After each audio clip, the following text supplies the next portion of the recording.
This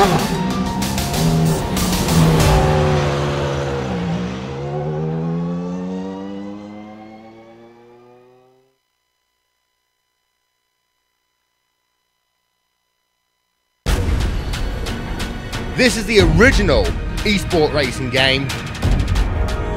This is iRacing.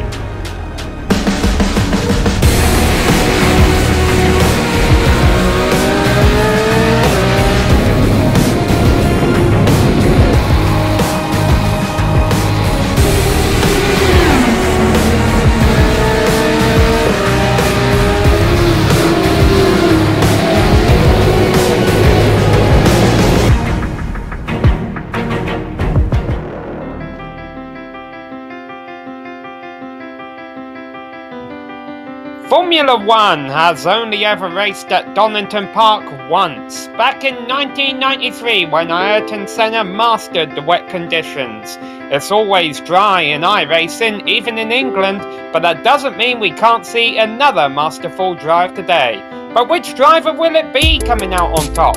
Well, it's time to find out, as we welcome you to round 9 of a Batteries Not Included Championship, live here on the Global Sim Racing channel and the iRacing Esports Network. Hello everyone, I'm Samuel Ryman, and alongside me in the booth is Johan van den Velde. Behind the scenes doing all of the button pushing is our director Sean Ambrose, and he's using camera sets provided by Dougie Beard. Johan, last week we were at Phillip Island, a racetrack that has a really good flow to it. This track, on the other hand, really does have a couple of tricky sections to it that will make it tough to master in this car.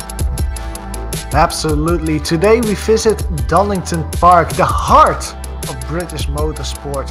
This was the second purposely built racetrack in the UK and is located on an estate in Leicestershire. The history of this track starts in 1931 when an Isle of Man TT motorcycle racer asked permission to use the roads on the land for racing. He got green light and racing went underway, with a permanent circuit being built on the grounds 2 years later. And during the Second World War, the track fell into disrepair until it was bought and reopened in 1977.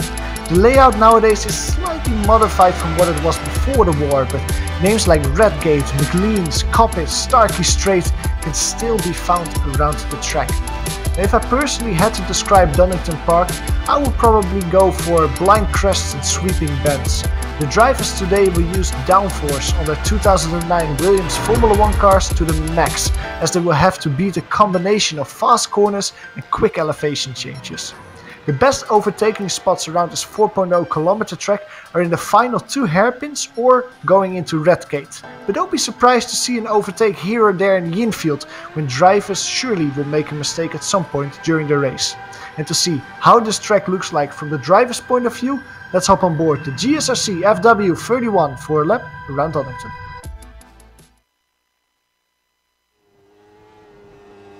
Alright, we've got Clayton McLeod in the GSRC Williams, so let's do a lap around Donington Park. Redgate might offer chances to pass, but watch out for cars exiting the pit since they're coming right into the racing line. Also, it's easy to understeer into the dirt on the exit, so aim for a late apex. Down through the craner curves, it's easily flat out, so it's mostly about straightening them out. From there, you'll hold to the left and the old hairpin is a scary fast flick. A tiny brush on the brakes and then you're flying under Starkey's Bridge.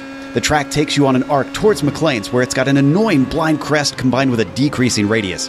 After that, you've got a short burst to Coppice, where the turn-in is once again totally blind.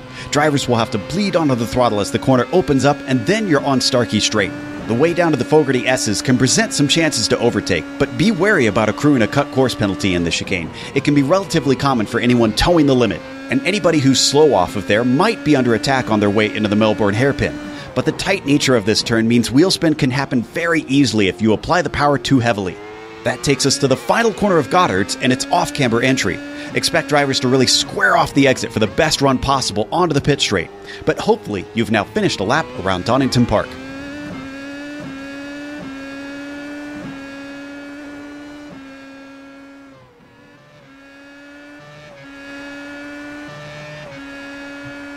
So that's what the lap looks like around this Donington Park circuit, behind the wheel of one of these Williams Toyota 2009 Formula 1 cars.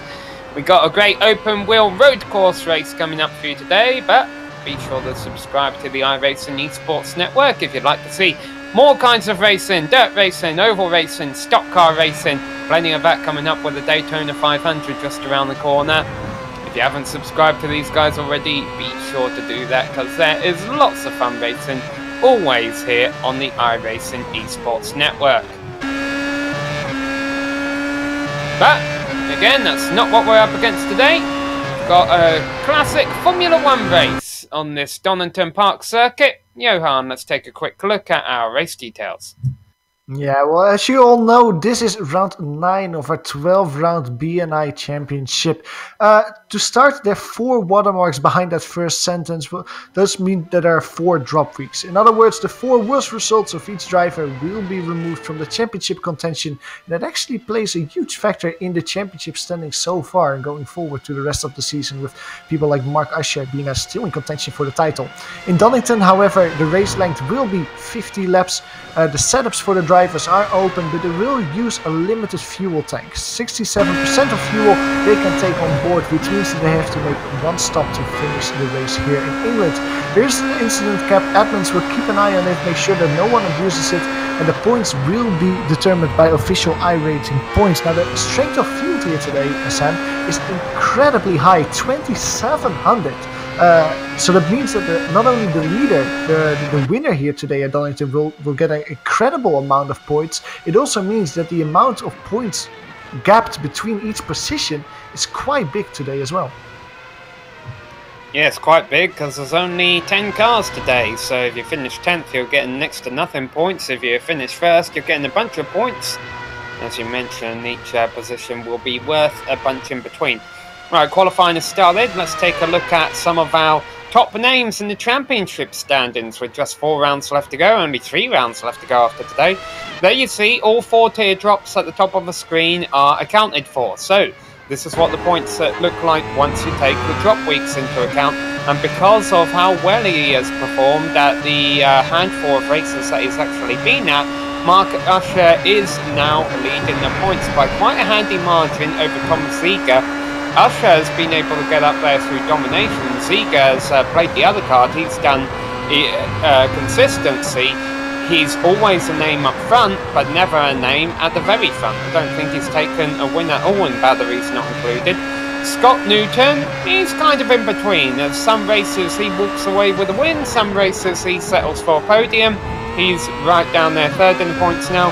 League organiser Clayton McLeod has been bounced back to 4th, and then unfortunately the driver 5th end standings, Floris Bichard, we haven't seen for a while, so I wouldn't be surprised if that's the last time we see his name on this page for the next couple of rounds, with some new performance coming in late on in the season, and they're getting some good results, mixing it up. So we're currently 3 minutes into qualifying. Danilo Sanfilippo has the fastest time so far, has the only time so far, as these drivers have had to turn an out lap and now coming around, putting lap times in, and that is already a very fast time indeed from Mark Usher, 1:06.0. Yeah, that's an incredibly fast time for Mark Usher. We see him on track now, going towards the old hairpin. That is actually only 200ths of a second slower than he was in practice. So Mark Usher seems to be really getting everything out of his car now in that first time lap that he qualifying. It's of course a very good feeling when you can put a banker lap like that immediately in the first auto that you have, as he actually resets his car going on board with Danilo Sanfilippo. He's currently being pushed down the order a little bit. He's sitting in P4 as Scott Newton and Fabian Youngblood went for P2, P3 so far. Clayton McLeod now pops in the top 3 with a 1:07.4. He puts himself in P3. These drivers get an unlimited amount of laps for qualifying. Basically, the only limitation is the time clock and however much fuel they decided to put in their cars. So, you know, there might be some drivers who will opt to fill their cars up for a few laps, use the first 5 minutes to set a couple of time laps, come back in and do it all over again. As lap times continue to fall, with Mark Usher currently on provisional pole, 2/10 ahead of Scott Newton and 7/10 ahead of Thomas Ziegler. Scott Newton we're currently on board with. He is almost coming over the start-finish line once again. Last time around he did a 1:06.2.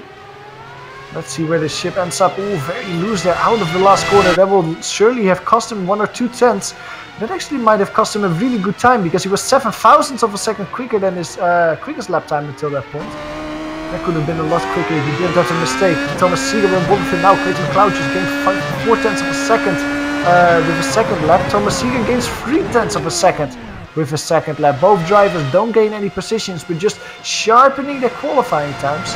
And especially Clayton McLeod, Sam, he is very far behind his practice time. Basically, Mark Usher, Scott Newton, they are around the time that they were putting in practice. Thomas Seeger as well. Clayton McLeod is 9 tenths of a second slower than he was in practice. He really needs to pick up the space. Yeah, and for those of you unfamiliar with iRacing, the reason you see so many cars coming to a stop after a qualifying lap is because that's the quickest way back to the pits. You don't have to wait time for tow during qualifying. Quickest way to get into the pits, stop the car, hit exit, get your car back in the pits and get going again. Obviously, however, in the race, if you get out of your car in the middle of the track, you do have to pay a time penalty, and that is a time penalty right there for Scott Newton, spinning around during the qualifying attempt. As we pick up Ziege, I think he's back on an outlap here.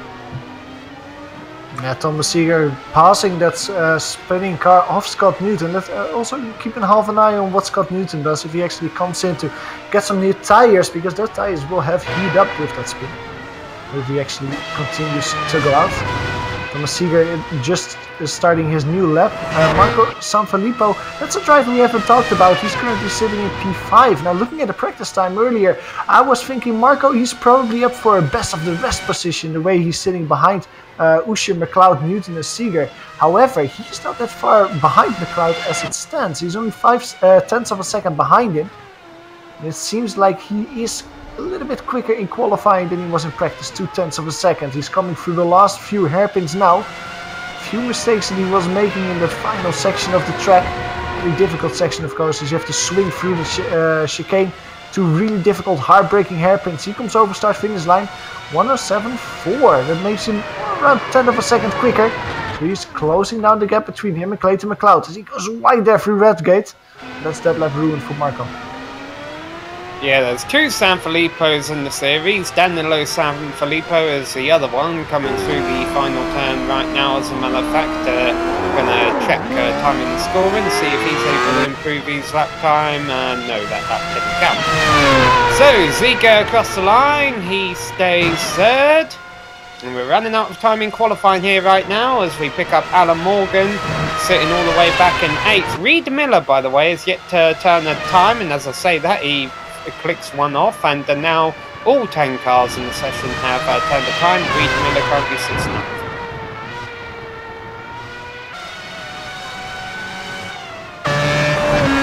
Scott Newton is currently going over the track. Is he on a quick lap? I think that he is on one of his timed laps at the moment. He's coming out of the infield section now. Coming out of Coppice over Starkey Straight. And the chicane I was just mentioning, this is one of the most difficult corners. You really have to be as quick as you can, utilizing the downforce. But if you cut these corners a little bit too much, you can see it there. You get loose very easily by clubbering the curbstones too hard. And if you really go over the edge, a slowdown penalty will halt your progress there. A good hairpin there for Scott Newton. He really misses the apex. He's kind of giving up on this lap, trying to set himself up. You can see that they are very wide line for the final hairpin. Trying to go for a new lap. Yeah, Clayton McLeod just had a crash a little bit ago, so he's back out on circuit. He's currently working his outlap. Now this works the same way as real Formula 1 when the clock hits 0, as Clayton McLeod has another issue. When the clock hits 0, you can still complete the lap that you are on. And that is why Mark Usher is coming out so late, because he knows he's got time to do an outlap and get back to the start-finish straight before the clock hits 0. Mark Usher currently has provisional pole, but only by 2 tenths over Scott Newton. Now Clayton McLeod going over the start-finish line now. I think that Scott Newton will be the first one to really put down his final qualifying effort of the day in the top 4. So let's keep an eye on those top 4 drivers with Scott Newton here coming through the chicane, coming towards the final, well, the penultimate hairpin, Melbourne hairpin here. A lot stronger, a lot closer to the apex this time around. This is a very good line from him. Only one more corner to go. Now, mind you, he needs to win 2/10 of a second to beat Mark Usher's provisional pole time. The last corner, very good line, running wide. He only managed a 1:79 though. He gets with 20 seconds on the clock. One more attempt to get a qualifying time. Clayton McLeod, however, hangs it in the wall. His qualifying efforts are over as Mark Usher is coming out of the last corner. Mark Usher, he will have one more opportunity coming over the start finish line. I think that was his outlap, so he starts with that. As Thomas Seeger also hangs it in the wall. He also gives up. So only Mark Usher and Scott Newton will have another qualifying attempt with the seconds running down. The flag is waving. Yeah, those two guys fighting for pole. There's a couple other drivers out on track as well. Alan Morgan sitting down in 7th place. Marco Sanfilippo sitting down in 6th place. So 4 more drivers left out on track trying to click off a time. Alan Morgan will be the first of them to make it to the line. He's currently sitting on a 1:08.0. And see if he can jump his way up into one of those top 3 rows. No, he has gone off in the final corner. So let's see what Scott Newton can do. He does the exact same thing. I wonder if there's a gust of wind or something coming out of that final turn. We'll take a look at the weather in just a moment. The weather is variable in iRacing. And with Scott Newton spinning, there's really no challenger for Mark Usher, and even he's having difficulty getting out of a final turn. And he still improves though to a 1:05.9, and that is the last car on track. So Mark Usher saving the best for last, and it is time to go racing. Mark Usher will be starting from pole position ahead of Scott Newton. Clayton McLeod, despite his struggles at the end of qualifying, will be starting 3rd ahead of the always consistent Thomas Seeger, and Fabian Jungblue rounds out the top half of the field.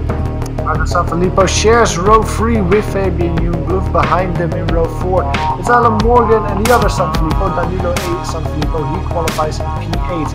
Reed Miller starts on the inside of row 5, and on P10 we can find Andrew Ederson. Take a quick look at the weather while the cars are getting gridded up. Track temperature's not too bad, kind of right in the middle there, 95 degrees Fahrenheit. But look at the wind, it is changing direction and it is changing intensity. And I wonder if that's why we were seeing so many little spins there at the end of qualifying. Yeah, I'm currently seeing the kilometers an hour just growing. It went from 12 to 18 at the moment. Quite quickly it's going. It was even 25 in qualifying. So very variable winds. And that might explain all those cars spinning in the penultimate corner or the last corner in qualifying. Still waiting for a couple of cars to get gridded up before we go racing for 50 laps here today with 10 cars on the grid. Our pole sitter is yet to take his spot. That would be Mark Usher. That's Scott Newton you see there on the outside in the light blue and black car. The very deep sea blue and black looking car there on the left side of your screen. That's Clayton McLeod lined up in 3rd position. Also still waiting for Fabian Jungblue to round out from 5th place, and there they all are. So we are set to go racing for 50 laps here at Donington Park for round 9 of a batteries non-included championship. We're glad you're here with us, and the lights are off and away they go. Not a great start by Mark Usher, but Scott Newton struggles getting up to speed. He got a nice launch, but then the rear end stepped out, and that could cost him 2nd place to Clayton McLeod on the exit. Still side by side, Clayton McLeod is hugging the inside, but it will swing to the outside now. He does have enough track space though to chop Scott Newton off. He's relegated to P3. Thomas Seeger has to follow. Marco Sanfilippo is being threatened by Alan Morgan. Alan Morgan had a horrible start. Bunched up Marco Sanfilippo when they got on the way. Marco found his way by, but Alan Morgan doesn't want to stay like that. He wants to get that position back. He's looking everywhere in the infield section. It's not working for him. Back up front. It is really Mark Usher streaking away now. Several car lengths between him and Clayton McLeod in P2. Scott Newton is trying to follow very closely as they go through the chicane.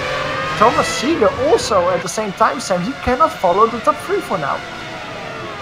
No, Thomas Seeger, and very squirrely under braking there. He's got to worry about pressure from behind because Fabian Jungblue is pressuring him, and then Sanfilippo back there in 7th place. Danilo Sanfilippo, by the way, got a horrible start. He's dropped all the way back to last place. But 1 lap of 50 in the books with Marcusha already holding down a 1 second lead over Clayton McLeod, Scott Newton, Thomas Ziegler, Fabian Drimbluth, Marco Sanfilippo, and I think I missed someone there. Andrew Dos Santos is still driving around in P10. He's currently still in last position. Danilo is 1 position in front of him. The battle for P2, however, is heating up. Scott Newton already closed down a few tenths of a second to Clayton McLeod in this lap, mostly because Clayton McLeod is missing his apexes. There, once again, going through the greens, also in that gate. He just cannot consistently hit the ideal line through the corners. This time, however, coming out of Compass, Scott Newton just clubbers the curb zones way too hard and loses all those car lengths that he gained immediately. Coming through the chicane this time, it is Scott Newton, who's a lot tighter through the first apex and wins a few car lengths with that. At the same time, the dark dot that's Mark Usher in front of him is disappearing as Clayton McLeod breaks himself into the Melbourne hairpin. Scott Newton can take a little look at the inside, but he doesn't have to drive out of the corner. Coming to the final corner, the final hairpin. Still single file, but it is really under a blanket, with also Thomas Ziegler putting his nose in this battle.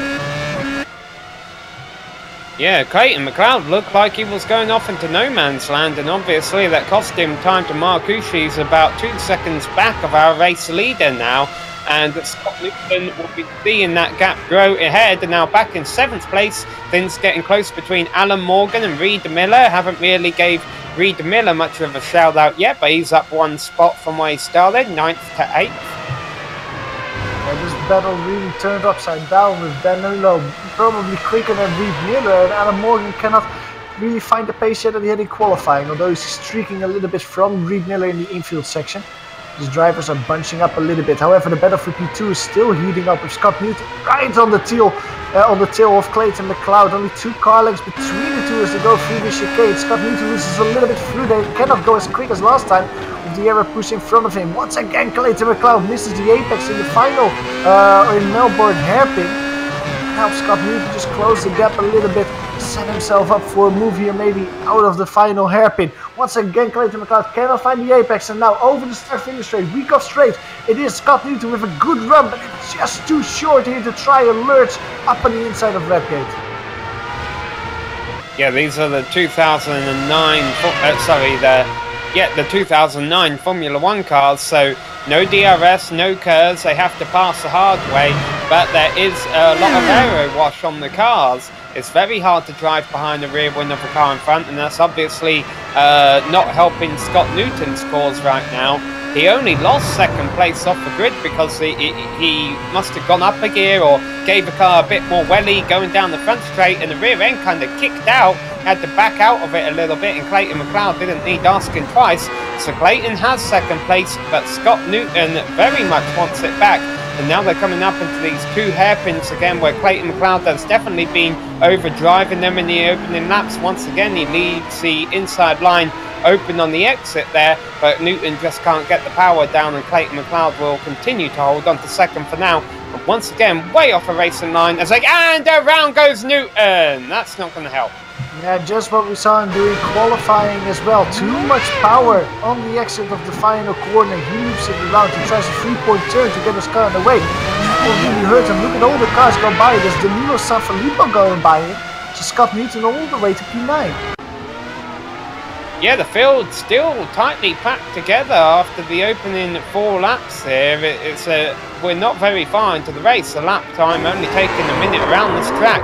The only driver left behind Newton is Andrew Adair Saunders.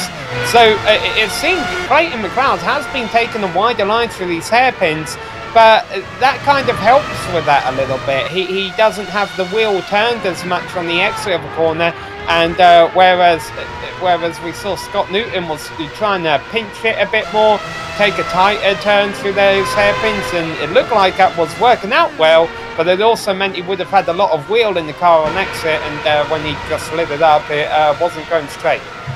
He couldn't control it, and that looped him around. Now, this means that P3 is inherited by Thomas Ziegler. And this battle between Clayton McLeod and Thomas Ziegler, well, that's basically something we've seen all season long. Not only on track, but also in the championship itself. These 2 drivers are almost nose to tail since the championship started 9 weeks ago. And also here at Donington, these drivers are very close, basically finding out who will end up Q2 behind Mark Usher, because Mark Usher is just driving away. The gap between him and Clayton McLeod has already grown to 4 seconds. So Mark Usher went quite a little bit there through the cleans this time around. It might have hurt him a few tenths of a second. He has to keep it clean because the speed that he currently has, you can see it on screen, 4.3 seconds already. Mark is just really finding his rhythm again. So things spreading out a little bit up front, so the back is where the action's going to be now, because Scott Newton has already caught and passed Danilo Sanfilippo for 8th place, and now he's about to take a look on Reid Miller for 7th place. Reid Miller not going to put up too much of a fight as they go in through the chicane. After Alan Morgan, who is the next driver ahead of Scott Newton, there's a bit of a gap and really closes up under braking there, and also a bit of a scrap going on for 8th now between Miller and Sanfilippo. So Scott Newton will be hoping to make quick work of Alan Morgan here in that reddish car in front of him, and then try and run his way back down towards the top 5. It will be interesting to see if Scott Newton can get by. Oh, he takes a little look on the inside of red. Okay, Alan Morgan's feeling feisty. He doesn't want to keep it, but he has to go over the grass, and that might actually set Alan Morgan up from an overtake from Reid Miller behind. These two drivers are very close now, as you can see on track. Also, Danilo is smelling something heating up in the oven. Through the old hairpin, however, it stretches out once again. And with Scott Newton now in basically no man's, he has almost 10 seconds between him, not 10 seconds, he has a big gap between himself and Marcos Sanfilippo. Let's see how quick Scott Newton can be in fresh air, something we haven't seen yet today. Ooh, as Alan Morgan actually gets very loose there, out of Coppice, over the grass, passed by Reid Miller now, defending the inside of Danilo, but he doesn't have the momentum that Danilo has. He's extremely late. What a great move from Alan Morgan to stay in front of Danilo there. That was really courageous stuff, recovering from the half spin that he had coming out of Coppice.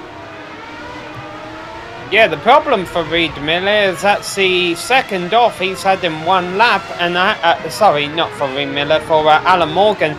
And I have a feeling that, you know, that could be contributed from going off the first time. He might have picked up a bit of dirt on these cars, and he would have lost a bit of grip on these cars. So we'll have to keep it half an eye on him, make sure he can keep it on, because he's definitely still struggling. And Danilo Sanfilippo is going to challenge for 8th place as they're coming up. This is definitely not a section where you want to be side by side, and Alan Morgan holds on to 8th place for now as they go back up the hill.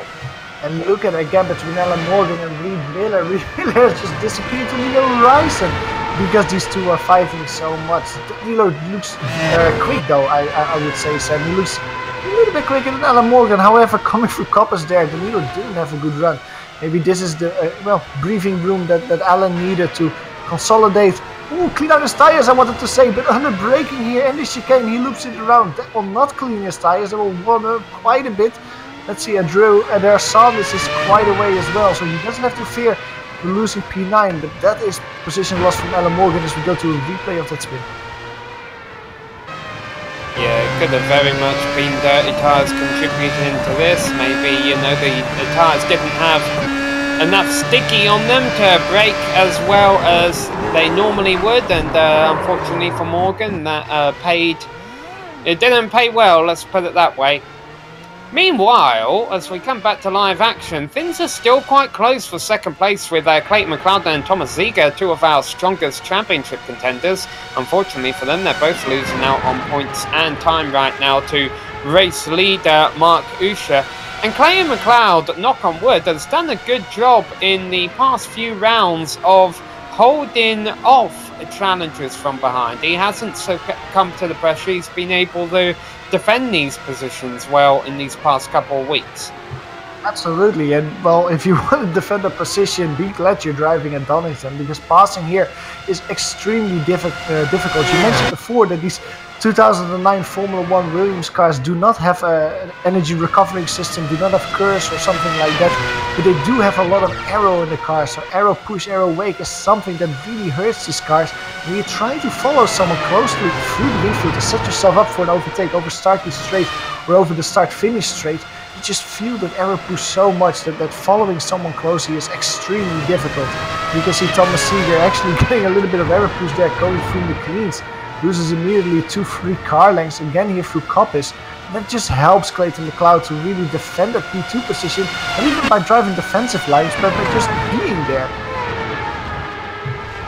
That was a change for 4th place last lap. I have a feeling Fabian Jungbluth had an off at some point because he did lose a few seconds. Happened quite a while ago, but the reason I want to keep an eye on this is Marco Sanfilippo and Fabian Jungbluth are definitely losing seconds a lap to Scott Newton, and at this rate Scott Newton will catch these two for 4th and 5th position within the next 2 or 3 laps or so.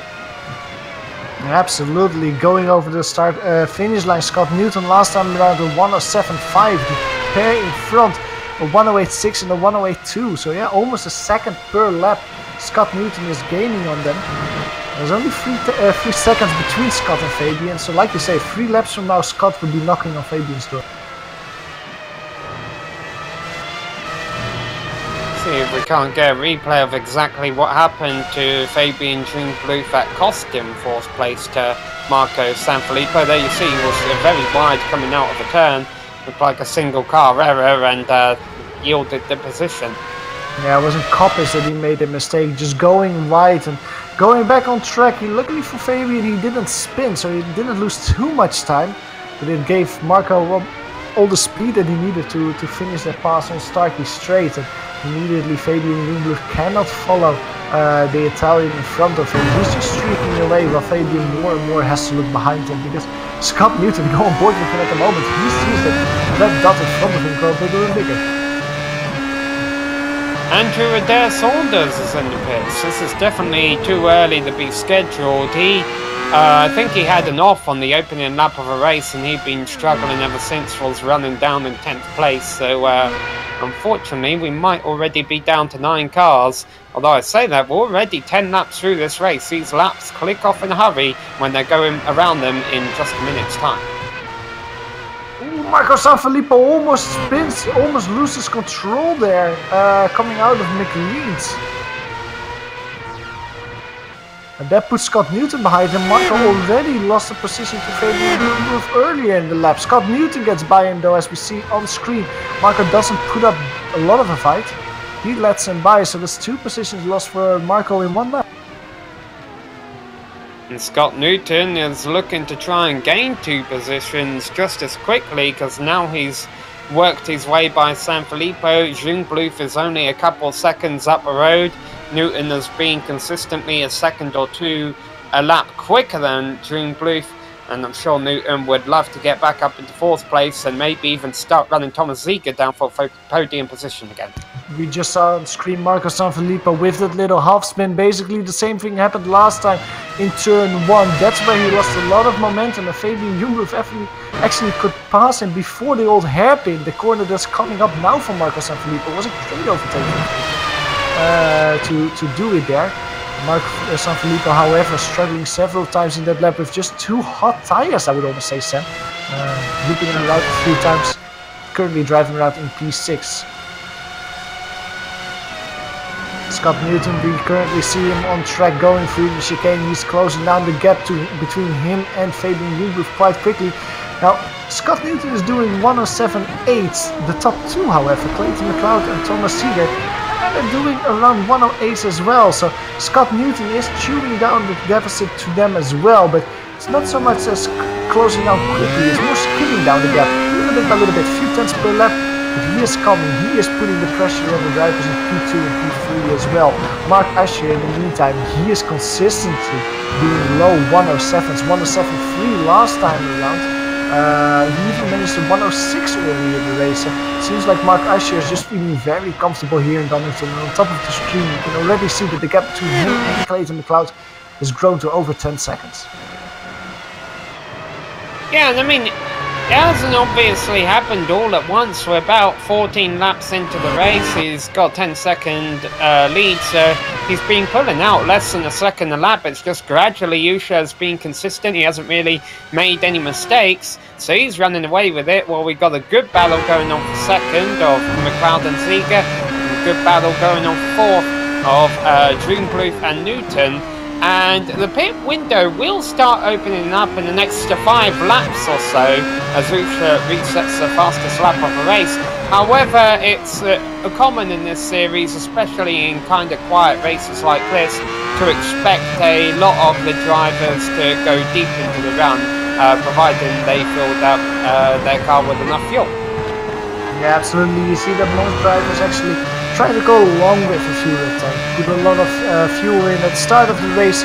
Just try to drive as long as you can and then make a pit stop towards the end of the race, really for a splash and dash.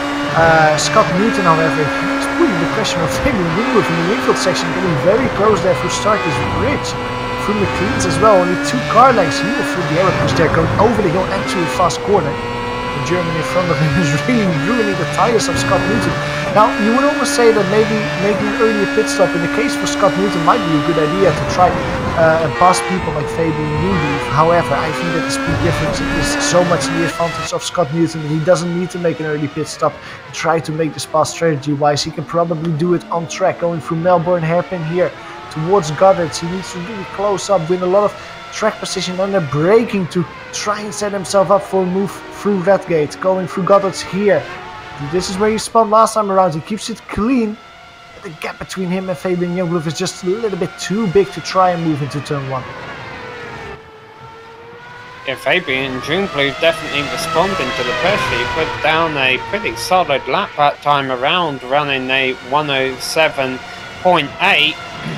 Must be said, this is one of the better performances I think we've seen out of Fabian in a while. Currently running in 4th. Might be short-lived because Scott Newton might, I think, is trying to size him up for a pass into the chicane, which is only a couple of corners away right now. However, Fabian gets a nice run out of the right-hander and pulling down the straight 180 miles an hour right before they hit the braking zone. And Scott Newton will have to wait just a little bit longer. Here they come up to the hairpins though. Good overtaking opportunities lying ahead for the driver of the 9 car. Fabian Youngblood stays calm though as they go through Melbourne hairpin. The gap actually increases a little bit as they go back on throttle towards Goddard's. The gap, however, compared to last lap is a little bit quicker. Ooh, Fabian Youngblood has a nasty wiggle there in the middle of the corner. Now there's only 2 car lengths between them going towards Redgate. Scott Newton will surely have a look on the inside this time. I would say no. Once again, he stays behind and actually loses once again a little bit of speed to Fabian Youngblood. The German is really defending quite well now as they go towards the old hairpin. Very close this time around, but once again Fabian Youngblood just has a little bit in front of him, just a little bit that he needs to stay in front of Scott Newton. The Australian cannot find his way past. A lot of grass and dirt has been brought out onto the circuit as well as these drivers are getting deep into the race. They had an hour and they had a 30-minute practice session and a 10-minute qualifying session ahead of us as well, so the track's definitely not as nice as what it was half an hour or so ago.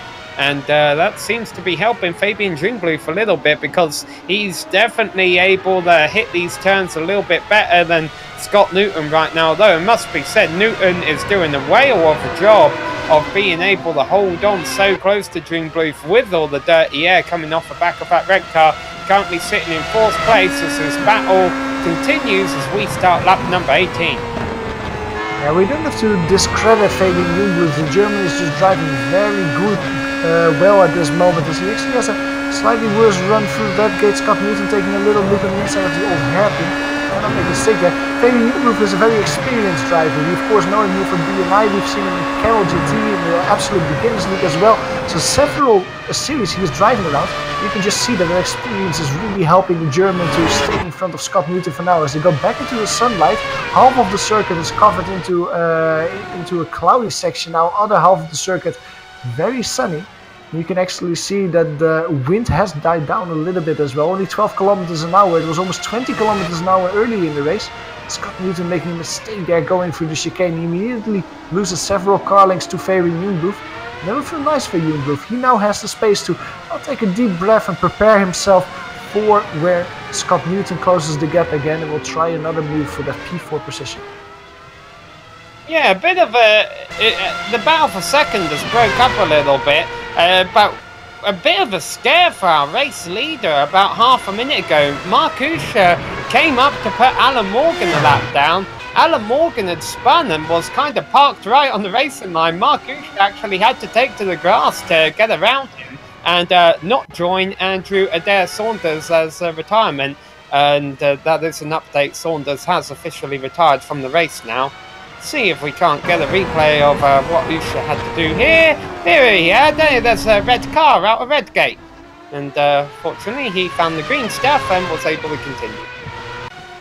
Wow, that just shows you that even if you're leading the race, even if you're dominating a race and you're 15 seconds in front of P2, you always have to stay alert. Great avoidance maneuvers from Mark Usher there. The gap between him and Clayton McLeod is still 15 seconds.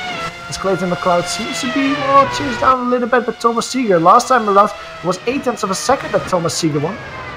As the battle for P4 is heating up, Scott Newton with a great run out of the last corner now. Goddard, it's very close, closer than we've seen before between him and Fabian Jungluff. But once again, the German has just enough to stay in front. Even the run through Redgate this time, Sam, is just better from Fabian Jungluff, and he doesn't have to worry from a move on the inside of Scott Newton coming through the old hairpin. A lot of error push here through this corner. Scott Newton has to lift a little bit extra. Not basically understeer onto the grass. Once you hit the grass here, you use a lot of seconds going through McLean's. Scott Newton is very close though. They have a little bit of left. Sorry, there's Thomas Seeger in front of them. Thomas Seeger losing a lot of time. Yeah, Thomas must have had another off. He had been making a few mistakes recently, losing time to Clayton McLeod. He must have made a big mistake this time because he's really lost touch with the drive up in second place. Likewise, behind this battle, actually, Marco Sanfilippo had been running 6th. He's now faded back, takes place. He's had a couple of little errors, but the pressure is definitely still on for 4th position right now as they come around to complete lap 20. I would definitely say pit window is open now, but I don't expect we're going to see anyone come into the pits anytime too soon.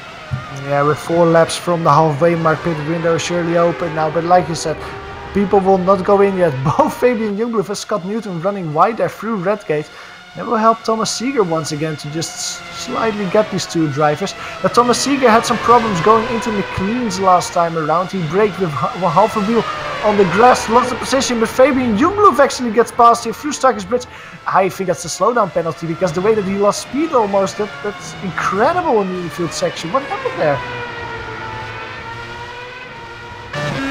Well, we'll get a replay exactly of what happened here to Fabian Jungluff, try and find out, but whatever happened, it's cost him 4th place to Scott Newton, and now Newton will be trying to pull away from him.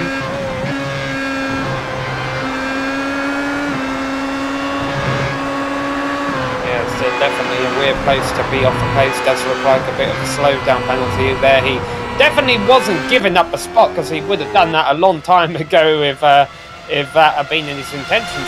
But now the question becomes, can Scott Newton get 3rd place anytime soon? Because Thomas Seeger, for whatever reason, is definitely out of rhythm. He has not had a good lap time for a little while. I think so. I'm not just once again looking what happened with Fabian Jungluff. I almost would say that he maybe had some hardware problems or something coming towards the old hairpin because he was weaving going towards that corner suddenly. He didn't get enough track in such a way that he would have gotten a slowdown penalty. I was wondering maybe some hardware issues or something, meaning that he would lost that position to Scott Newton. Losing positions to Scott Newton, well, that's probably also on the menu for Thomas Seeger. He's being put under pressure by the Australian as they go through the chicane now. Scott Newton is looking very, very feisty. And he needs to find his way past Thomas Seeger as soon as he can if he wants to close down the gap to Clayton McLeod before the race is over. Yeah, because every position, as we mentioned at the top of a broadcast with such a small field, is worth a lot of spots. We started with 10 cars, we're down to 8 now. Marco Sanfilippo has officially retired from the race, so he's run into more trouble. Right now, Thomas Seeger got a lot of trouble on his rear wing in the form of Scott Newton. We know Newton is fast, but he had a spin earlier when he was battling for 2nd place, and now he could be about to work his way back up into where he was when he made that mistake earlier in 3rd place, and that will definitely be a feather in the cap for Scott Newton there. And as you mentioned, he'll have 8 seconds of clean air in front of this battle for 3rd place before they would catch Clayton McLeod in 2nd. The viewers that are standing in Coppice are getting a good weather today here in Donington. They are in the sun. Well, you can see immediately they dive into the cloudy section here, going through the S's and the Melbourne hairpin. Scott Newton is still very close to Thomas Seeger. Only one car length between them. Thomas Seeger actually outbraking himself. Scott Newton has to take avoidance maneuvers, cutting the Melbourne hairpin. That will surely have given him an off track. Luckily for him, not a slowdown it seems like. The gap between him and Thomas Seeger immediately increases as Scott Newton once again almost loops it around the same corner out of Goddard's. But luckily for him, this time he could catch it. The gap between him and Seeger immediately increases to around a second. Also lucky for him, Fabian Jungbluth wasn't there to try and take that position away from him after he made his mistake, because Jungbluth ducked off into the pits. So Scott Newton almost made an identical mistake to what he did earlier, coming out of that final hairpin. Cost him a little bit of time, doesn't cost him any positions.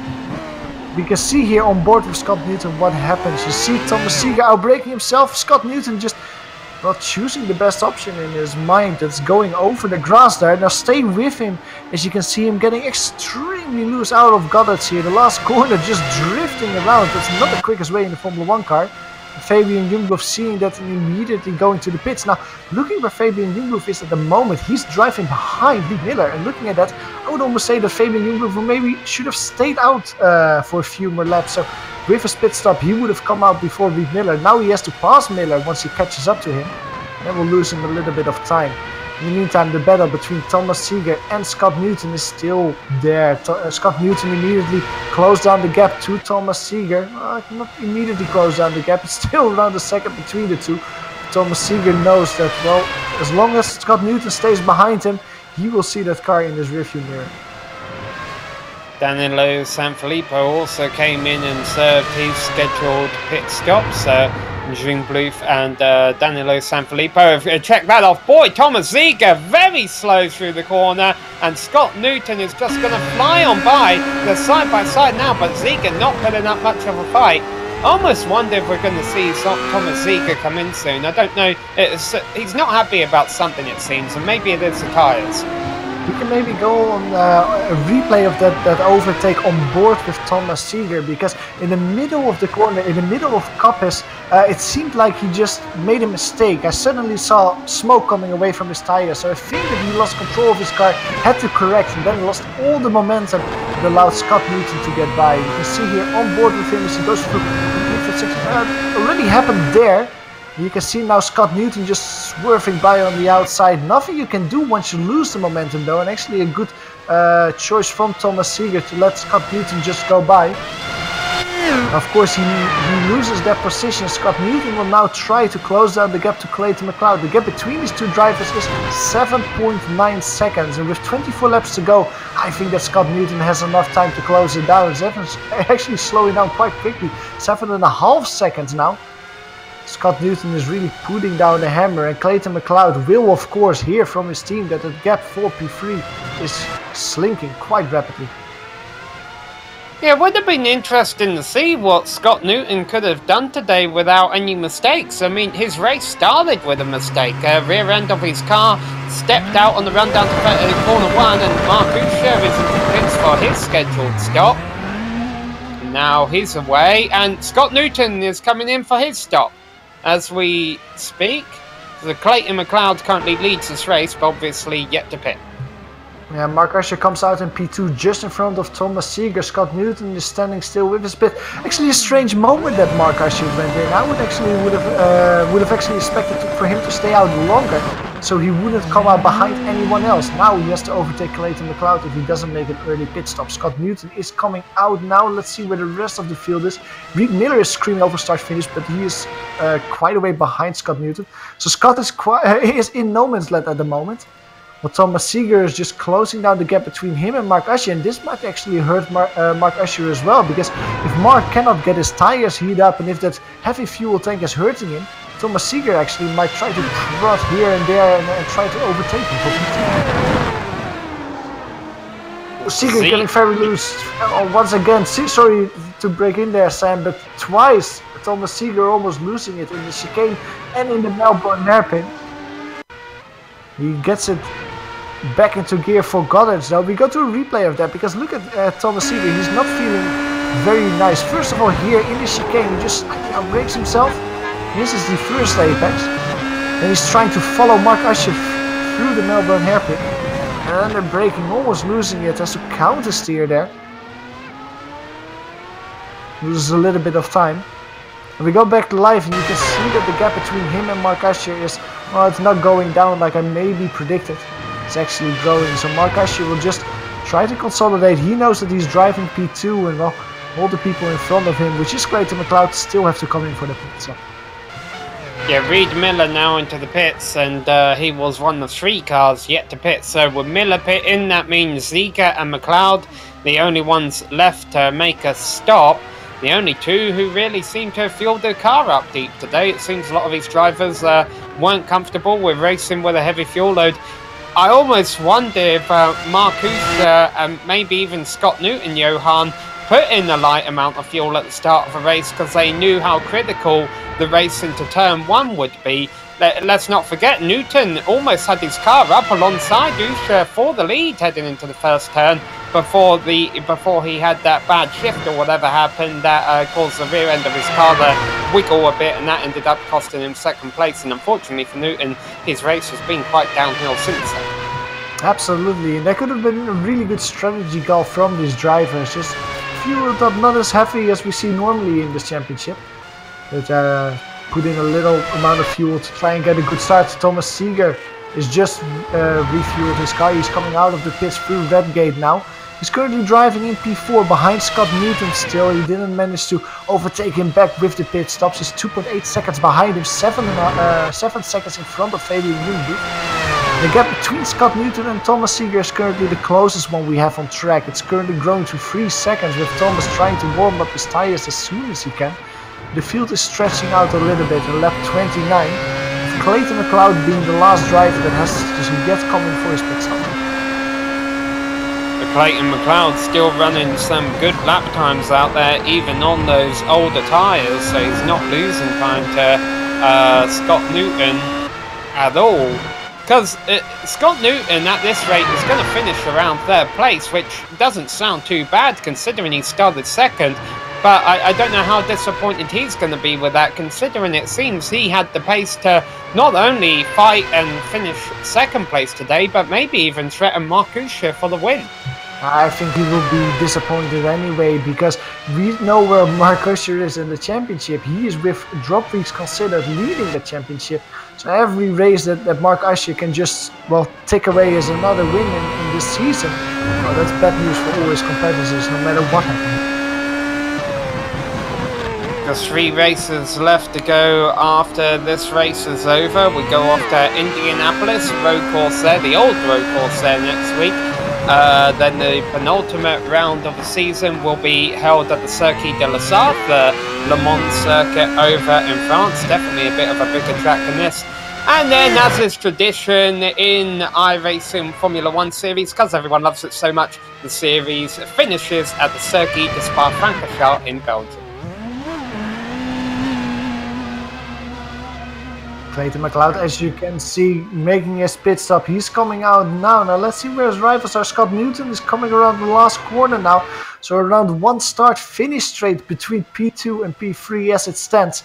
Scott Newton, the last lap, however, is quite quick, a 1:07.4. If you can keep up this pace, that's a little bit quicker than Clayton McLeod. That's actually quicker than Clayton McLeod has been all race long. Clayton McLeod in the last stages of his first stint was quite comfortably in the high 107s, 107.8, 107.7, basically around there. Last time around, Scott Newton was 3/4 tenths quicker than that. So if Scott Newton can focus and make sure that he doesn't make the mistakes, he can basically chew down the gap to Clayton McLeod with around 3/4 tenths of a second per lap. I think this is the smallest pit window we have seen at every race this season. The first pit stop started around lap 23 and we're done by lap 30. I wonder if everyone just had the same strategy in mind, or if this track is really thirsty because of those bursts of gas that you need out of the final couple of hairpins. But for whatever reason, all the pit stops are in the books. Mark Usher currently leads 18 seconds over Clayton McLeod. and Scott Newton holding down 3rd place, Thomas Ziegler and Fabian Jungbluth rounding out the top 5. Yeah, just to reiterate once again on the pace of Scott Newton, he's keeping up the pace for now, 107.5 last time around. Now, Clayton McLeod really hasn't put in a representative lap time after his pit stop. He will do this time around, as Clayton McLeod actually goes wide from McLean there. Going not over the grass, we don't have to go to a replay of that, but he made a small mistake and had to step on the brakes in the middle of the corner to not go over the grass, and that will hurt him, I think, around a second there or something. So that will not help Clayton McLeod in a battle between him and Scott Newton. The gap last time around was almost 8 seconds. At the moment, it's 6 seconds, so it's slinking down quite quickly now. Yeah, I wouldn't be surprised if this is just Clayton McLeod struggling to get these new tyres up to temperature. If he can just fight this for the next couple of laps, he's going to have the freshest tyres of anyone at the end of a race, and as light a fuel load as everybody else. Of course, everyone's just got just enough fuel to make it to the end of a race in their car. But that being said, the gap is now 6 seconds between McLeod and Newton, so it's definitely a feather in the cap for Newton.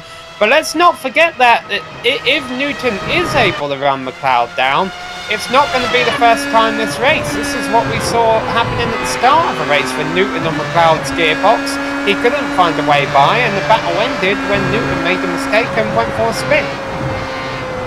Yeah, and at that point of the race, you could have said Scott Newton can try and find his way past McLeod by using his pit strategy. That option now is out of the window. He basically had to use his pit window and basically the whole race trying to close down the gap to Clayton McLeod. As you can see, the gap between these two drivers is 5.7 seconds. So with the speed that Scott Newton is showing, he will close down the gap to Clayton before the race is over. But like you said, he couldn't find a way past early in the race. The gap, speed difference between these two drivers is too big, only a few tenths of a second. Scott Newton really has to find a way, really has to try something original to beat Clayton McLeod for the P2 position. Not a bad time for Clayton McLeod. However, Scott Newton's lap time that lap around was half a second quicker. And if he can maintain that, he would catch up with him in about 10 laps or so, which wouldn't give him a whole lot of time to fight for that position. The job is definitely not going to be easy for Scott Newton at this rate. Also interesting to mention that if Clayton McLeod and Scott Newton will catch up with each other and they start fighting, how much time will the pair of them lose? Because Thomas Ziegler, we kind of almost forgot about him. He's still going strong in P4, and he's only 10 seconds behind Clayton McLeod. So once the Canadian-Australian starts fighting, well, the German driver in the form of Thomas Ziegler actually might close down the gap quite quickly to the pair. There's not a lot between these two. Even Fabian Jungbluth isn't that far away either. He's driving around 7 seconds behind Thomas Ziegler. So even though we cannot catch them at the moment on one screen, P2 to P5 is only gapped by around 20 seconds. And if two of them start fighting, especially the two up in front, the rest of them might bunch up quite quickly. Yeah, Fabian Jungbluth has definitely done a great job at holding on to these 4 championship contenders, only a few seconds down the road from them, running in 5th place right now. Really had a bit of a quiet race, honestly, for him. The last car on the lead lap, unfortunately not on the lead lap for much longer, is Reid Miller in 6th place. I have a feeling Marcusha should put him a lap down within a couple of circuits. And then behind Miller, only 2 cars left running, and in fact there goes Miller a lap down now. Another car 1 lap down is Danilo Sanfilippo. The only Sanfilippo left in the race, running in 7th position. Marco ran into issues during the middle of a race. He is one of our 2 retirements, the other one being Andrew Adair Saunders. And then rounding out the 8 cars still running out there is Alan Morgan. He currently sits 2 laps down. And actually, he might be our 3rd retirement for the race because he has just pulled it to a halt. He got his camera time. He said, all right, GSRC got me on camera. I can stop now. He's still sitting in the pits. Let's see if Alan Morgan actually retires for this race if something else happened. In the meantime, no more pit stops are scheduled for this race. Looking at the pit stop times that we've seen so far, well, it actually was Clayton McLeod with the quickest one. He was only 24.3 seconds in the pit lane. All the drivers basically around the same time, 25 seconds. However, Fabian Jungluff, he's one of the drivers that lost quite a bit in his pit stop. He was one of the slowest there with only 26 seconds that he was in the pit lane. So he lost a good 2 seconds to Thomas Seeger. Of course, these drivers are around 8-9 seconds between each other now. If everything gets bunched up because of some fighting at the latter parts of the race, that 2 seconds might actually be a huge factor. It could definitely be. 2 seconds might almost be the gap between Clayton McLeod and Scott Newton in a not too distant future, because a 108.1 for McLeod, Newton a 107.2, almost a whole second quicker that lap around. The battle for second will be coming to a head very shortly. Scott Newton seems to have the upper hand here, even though he pitted earlier than McLeod. Now, one thing I am a little concerned about, Johan, is fuel. Normally not an issue with these cars. These drivers have practice, but we have seen drivers run out of fuel in the past, and it's just the fact that we saw, in my opinion, what seemed to be a very tight fuel window. If some drivers, you know, might be pushing it to get to the end of a race.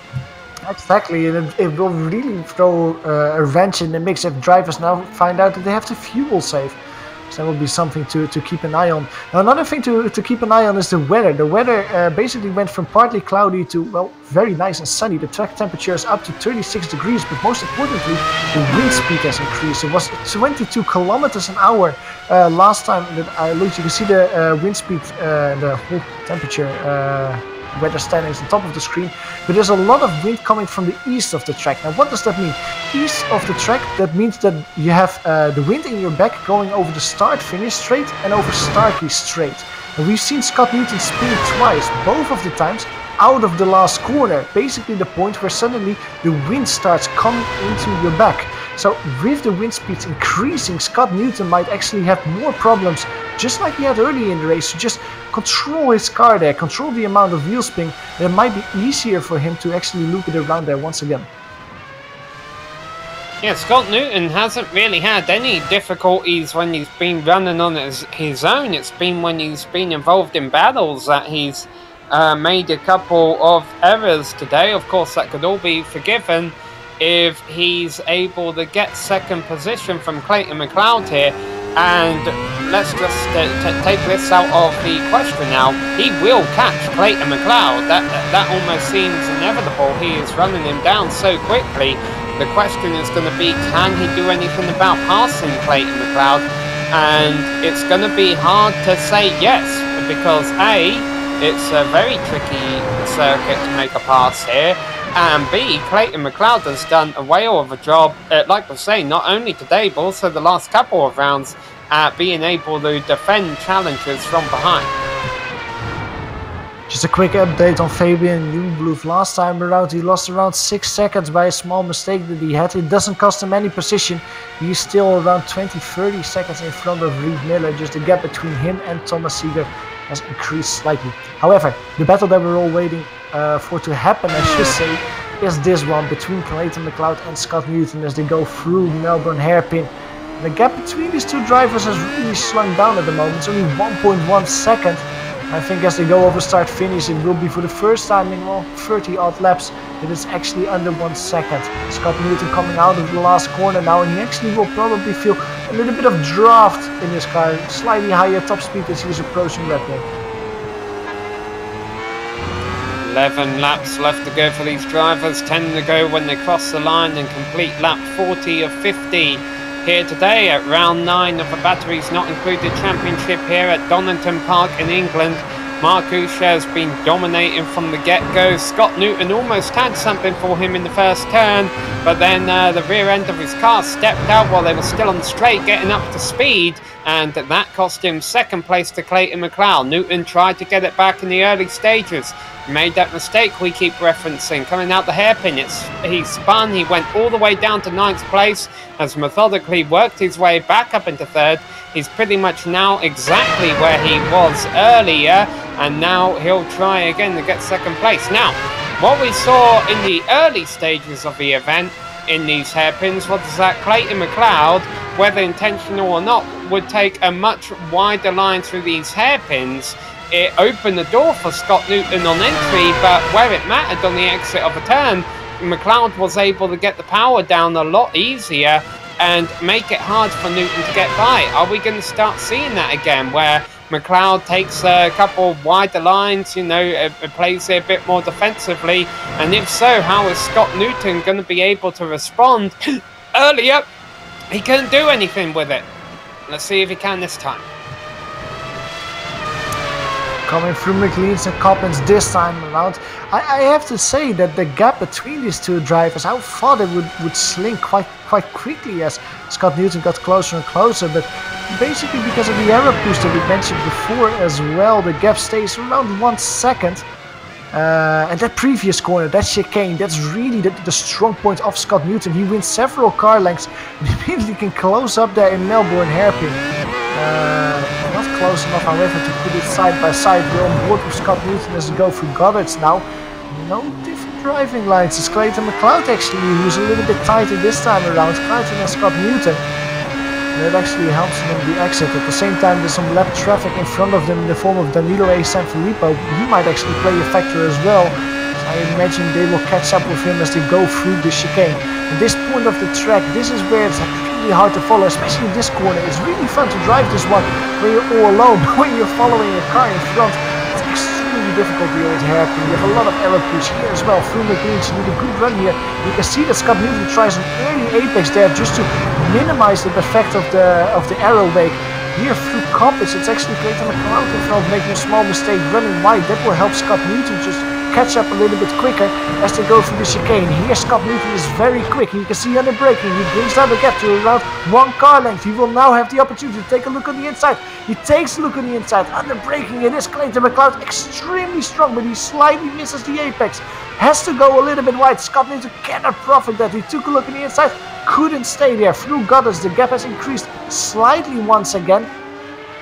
Bringing it down through, under braking, it's Danilo letting both of them by on the exit. Very good driving there from Danilo Sanfilippo. Doesn't play a factor. Scott Newton cannot use the traffic to put his car side by side. He has to try it one more time at the end of this lap. Yeah, they will have one more lap car in the form of Reed Miller, but that's a couple of laps away. Once again, you mentioned Clayton McLeod missing the apex. I feel like he had to. That was him driving defensively, knowing he had to drive it in deep, or else Scott Newton was going to stick it down the inside of him.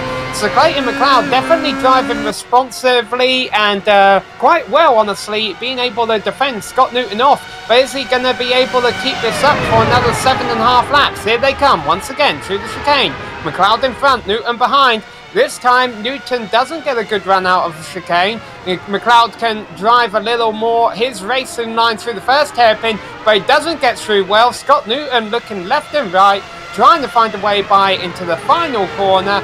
But once again, they come through as they get down on the loud pedal. Scott Newton, rear end of his car steps out once again, coming out of that turn. That'll cost him a bit of time, but that's okay. He'll be able to make her up.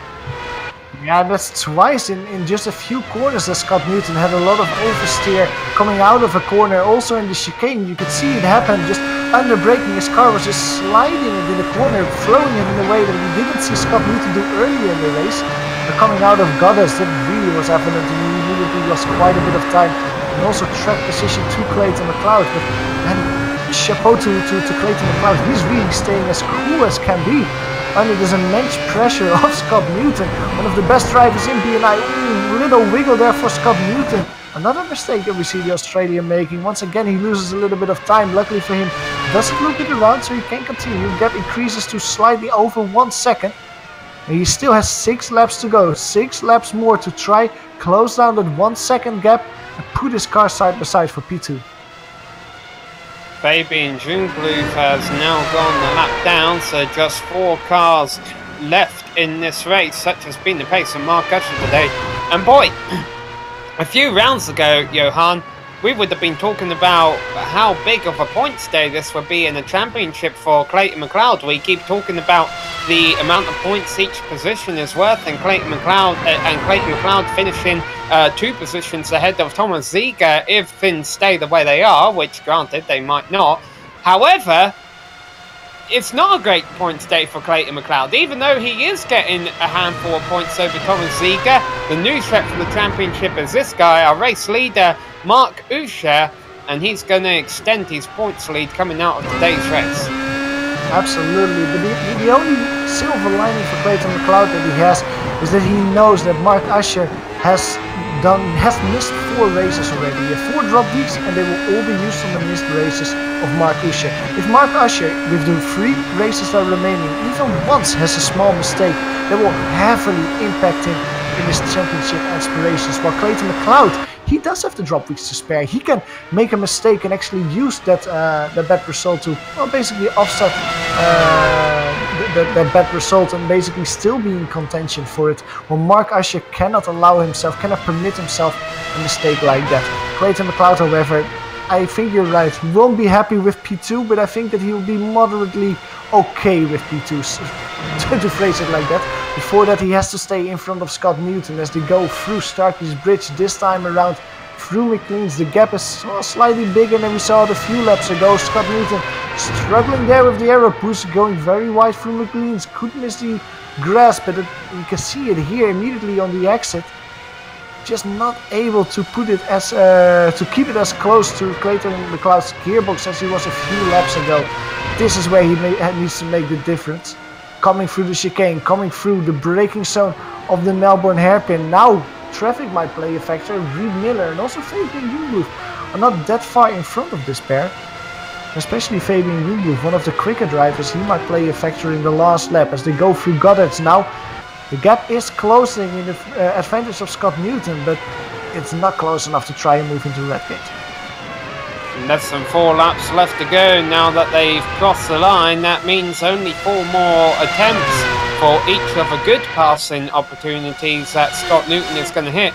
As you mentioned, they will hit some lap traffic before the end of this race, but it'll be over in 5 minutes and we'll know for sure who will be in second place. Let's not discredit Thomas Ziege back in 4th place. If things get ugly in this battle, maybe he could walk out of here with second position. But right now, he's about 20 seconds back of this battle, so he's not going to be a threat on pace, that is for sure. So, our race leader is about to complete lap 47. Now there'll only be 3 laps left to go, and Scott Newton has made a big mistake coming out of the chicane. It hasn't cost him 3rd place. He didn't get any damage. He kept it on the track, but he definitely lost some time to Clayton McLeod. But luckily for him, Clayton McLeod immediately makes a small mistake in the Melbourne hairpin, so it basically cancels each other out. You can see on screen that there's still nose to tail. Scott Newton really outbraking himself almost in the chicane, once again having to throw his car into the corner to make it.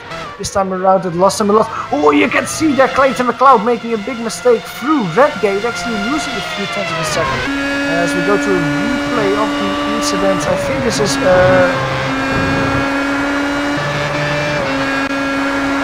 this was a little bit too far back. We go back live as they actually are nose to tail at the moment. It's Scott Newton.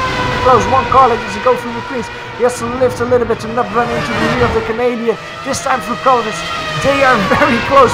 3-4 car lengths. This is the closest that has been in the last 5 laps. Scott Newton having a good run. He needs a good run here through the chicane. Under braking.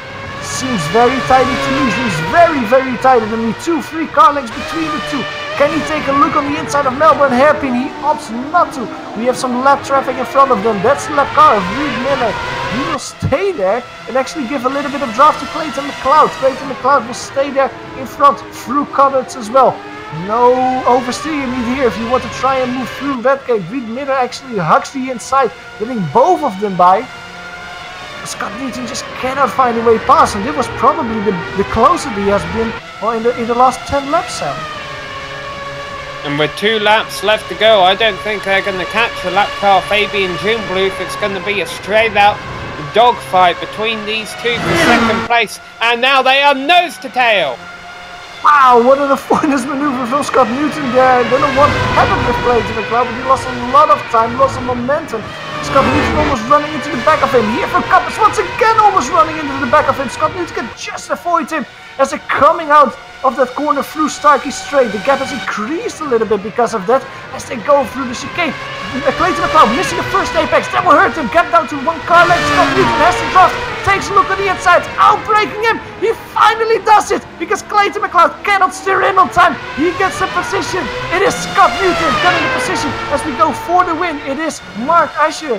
On the last lap of the race, the penultimate lap of the race, it's Scott Newton getting the position, the P2 position. Oh, Clayton McLeod's in the wall! McLeod is in the wall! Out of the final turn, he did what Scott Newton did earlier. He wasn't able to save it, noses the front end into the wall. He's going to be able to keep their position and stay there. He had such a big gap over Ziga, but that is going to solidify second place for Scott Newton.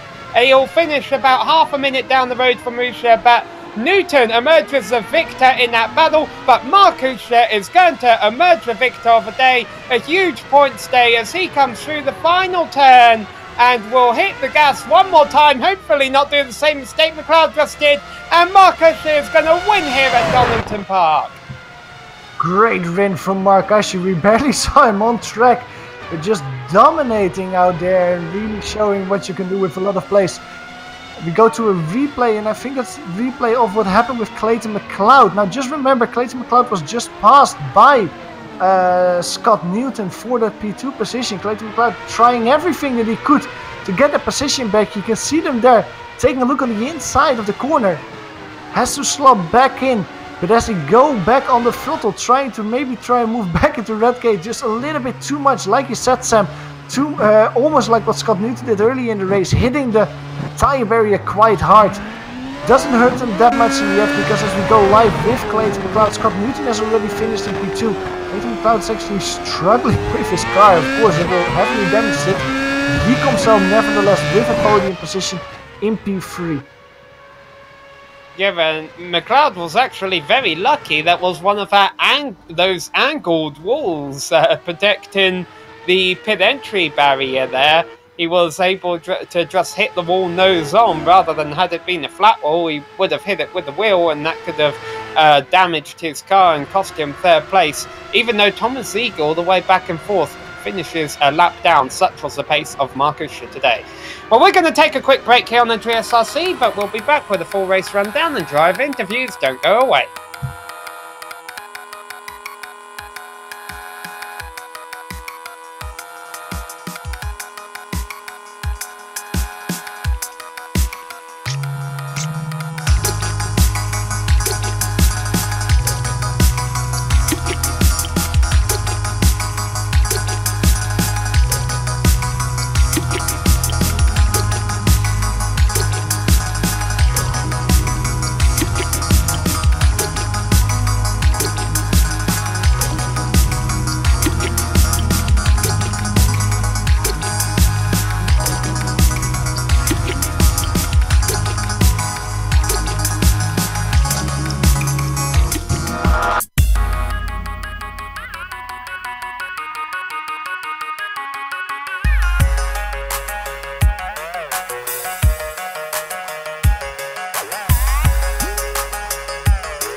welcome back to Donington Park, where we just witnessed 50 laps of racing action between 10 cars here for round 9 of the Batteries Non-Included Championship.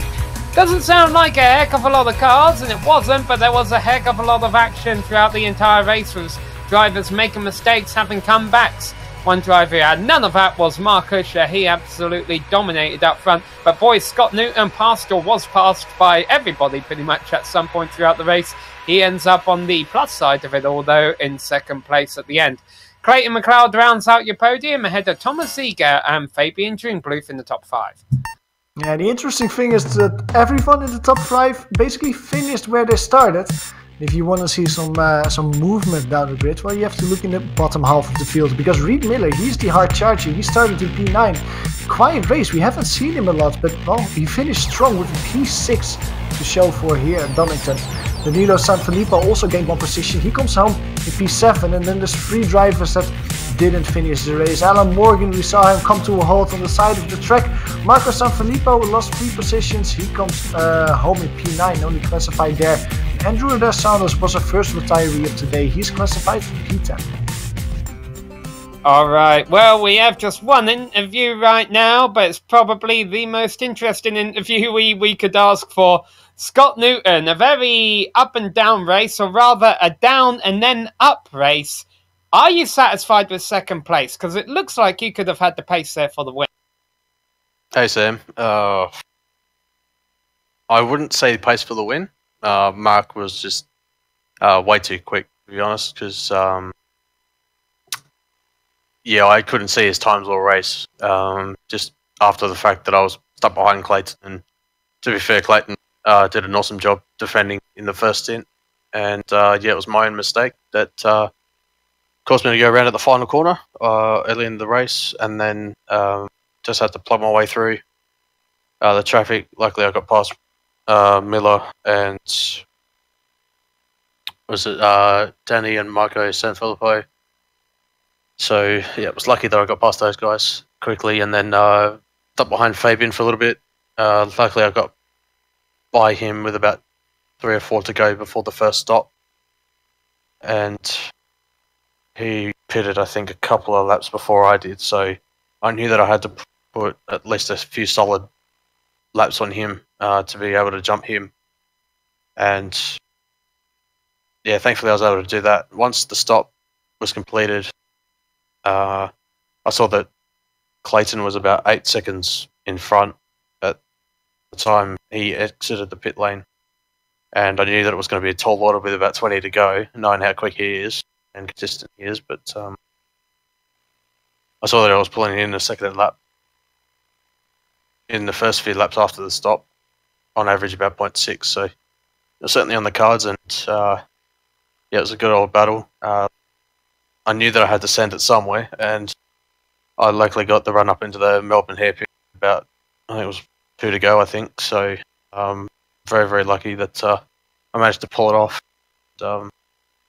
Yeah, super happy with that, to be honest, after the mistake that I had made the early part of the race.